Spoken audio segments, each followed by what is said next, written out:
মাননীয় সদস্য, আপনার নোটিশটা ছিল হলো সরকারি মাদক নিরাময় কাউন্সিলিং এবং পুনর্বাসন কেন্দ্র আচ্ছা, স্থাপন। ধন্যবাদ মাননীয় স্পিকার। অনেকগুলো নোটিশ দিয়েছেন তো, এরকম হতে পারে, আপনি এটাতে আসেন প্লিজ। জি জি, থ্যাংক ইউ মাননীয় স্পিকার। আমার এটি ছিল যে মাদকের বিষয়ে আমার এটি ছিল যে আমার পিরোজপুরে একটি আধুনিক মাদক নিরাময় কাউন্সিলিং ও পুনর্বাসন কেন্দ্র স্থাপন প্রসঙ্গে মাননীয় স্পিকার, মাদক এক ভয়াবহ ক্ষতিকর বিষয় যার প্রভাবে একটি মানবিক রাষ্ট্র গঠন ও প্রক্রিয়া মারাত্মকভাবে ব্যাহত হয়। আন্তর্জাতিকভাবে মাদকাসক্তি মারাত্মক ব্যাধি হিসাবে পরিগণিত। মাদকের ক্ষতিকর মানসিক ও স্বাস্থ্যগত প্রভাবে সামাজিক, রাজনৈতিক, অর্থনৈতিক ক্ষতির মুখে পড়েছে আধুনিক রাষ্ট্রের উন্নয়ন। একজন মাদকাসক্ত ব্যক্তি একটি পরিবার ধ্বংসের জন্য যথেষ্ট মাননীয় স্পিকার।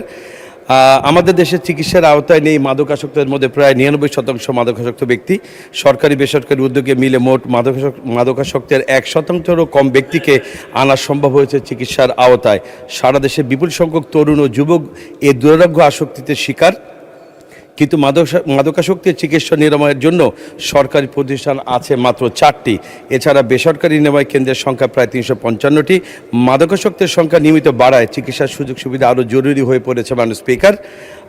এই জন্য আমাদের পিরোজপুর একটি মাদক নিরাময় কাউন্সিলিং পুনর্বাসন কেন্দ্রের জন্য মাননীয় স্বরাষ্ট্রমন্ত্রী মহোদয় ব্যবস্থা।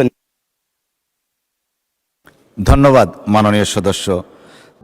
প্রবাসীদের জন্য নির্মাণ হচ্ছে দেশের প্রথম স্মার্ট সিটি, যেখানে থাকছে স্কুল, মসজিদ, হাসপাতাল, সুইমিং পুল, হেলিপ্যাড, পাঠাগার, জিম, সুপারমার্কেট, শিশু পার্ক সহ সকল নাগরিক সুবিধা।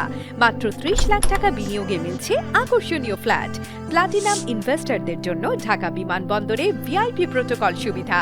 বিস্তারিত জানতে যোগাযোগ করুন স্ক্রিনে দেয়া হোয়াটসঅ্যাপ অথবা ইমো নাম্বারে।